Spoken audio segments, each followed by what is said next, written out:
those who stumble upon this live. Double checking to see if my microphone is on. Excuse me. Today, here on Blue Shift Ministries, we're going to call this one Mind Your Manners.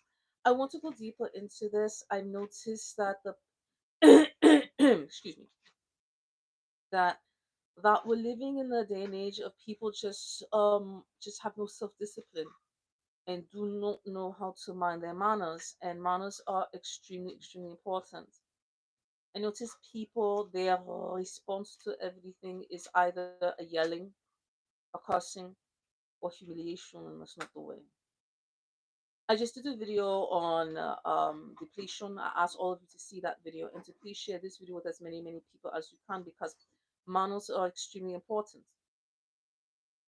Whatever happened to manners, it seems people are a little bit too raw in their dialogue. They're a little bit too raw in their actions.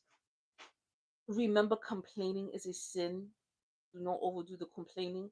I understand if you may have a concern. If you have a concern of a sort, concern is very different from complaining.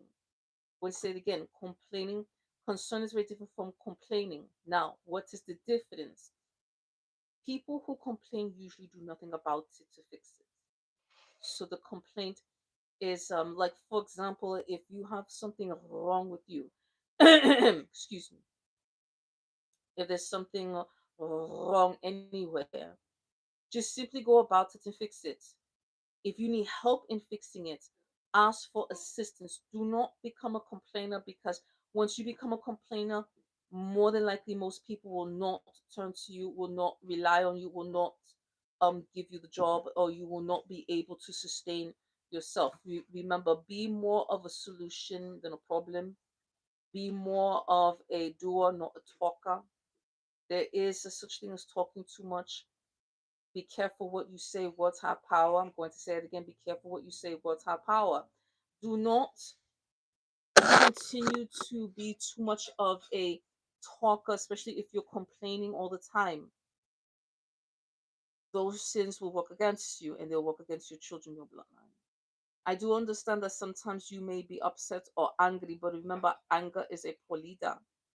Anger will always make you stupid. Anger will always lead you on a path of destruction. Anger is not the best decision maker. You never base your decisions based upon anger or exhaustion. Anger will make you make the wrong decisions, and exhaustion will make you make a poor decision. You have to wait until you're upbeat. You have to wait until you're rested. You have to wait until you're in a better environment where things cool down. You can make a better decision. Remember, Father will never rush you into making a decision. So right away, you know it's the enemy trying to push you into make a decision that you can make a terrible mistake and you can never take back. So never allowed to be rushed into anything.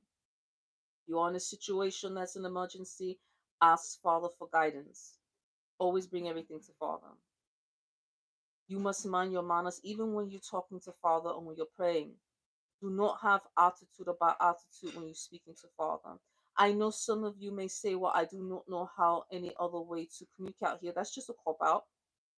If you have that problem, you can always take an ethics class. You can always take a mind your manners class. You can always ask Father for the right of way of understanding and knowing about people and persons and places and things. You can always take time out to educate yourself. You can always take time out to go upon, you can always start online and start associating yourself with the proper people that can teach you if you are worthy of their loyalty. I'm going to say that again. You can always go about with other people who can teach you, who could train you properly to be far more educated and have better manners if you are worthy of their loyalty. Yes, you have to be worthy of their loyalty, because then if you're not, then the whole thing turns into a waste of time for everyone. You also must understand, as you're learning your ethics class, you must be there on time. You must put in the work. Excuse me. Excuse me. See, the enemy does not want me to tell you this. You must understand that manners go a very long way. Manners are extremely important. Whatever happened to good morning, good afternoon, a proper shake of the hand, not an improper one. Because there are many people that give improper shakes of the hand. I notice people don't have an understanding of what, dare I say, respecting the space between Boundaries. people. That, yes, my sister just said it best. The boundary is a very important. Now, do not be hypocritical about boundaries. Many times people do talk about boundaries, but they do not practice it, and it doesn't work that way. Whatever you are saying, you must practice. Whatever you are doing, you must speak it. Whatever you are speaking, you must be it. And whatever you are to be, you must honor it. You cannot say those things and not do those things. You cannot do those things and not say those things. If you say those things, you must do those things. And if you do those things, you must say those things.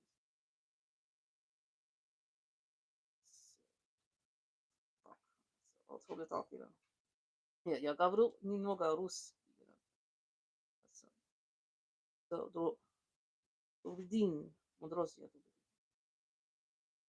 And as you as you are understanding what manners is, you must understand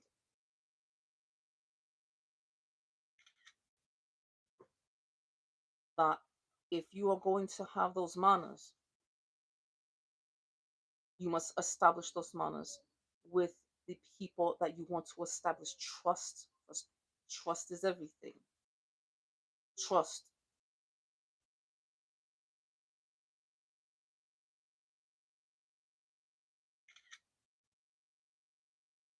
You must understand that trust is everything.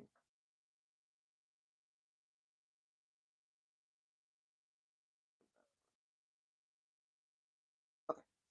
You must understand trust is everything. Without trust, you have nothing. It's just not going to happen. Manners go a long way to those who have trust. Manners go a long way to those who establish a trust factor. I understand there are some people out here that say they don't believe in trust. Well, then, in other words, you're saying you don't believe in Father. That makes absolute no sense to me. For those that don't believe in trust, I would just simply not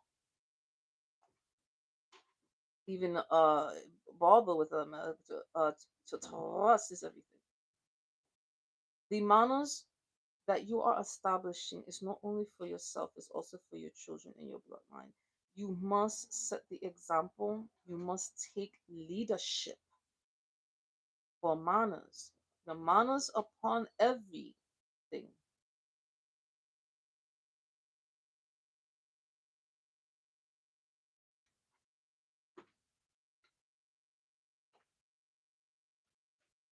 Manners upon everything. Upon everything. You must establish it accordingly. And you must remember, if you have manners, you're taking leadership. That's pretty much what you're doing. You want to be a leader, you have to have the proper manners. You want to be a leader, you have to establish trust first. You want to be a leader, you have to set the example. You want to be a leader, all these things play a huge, powerful factor. And to our Russian friend here, Russia, I hope you decide to become a subscriber here. Я говорю немного русский. Please email me whenever you have a chance. Bits of Russian. And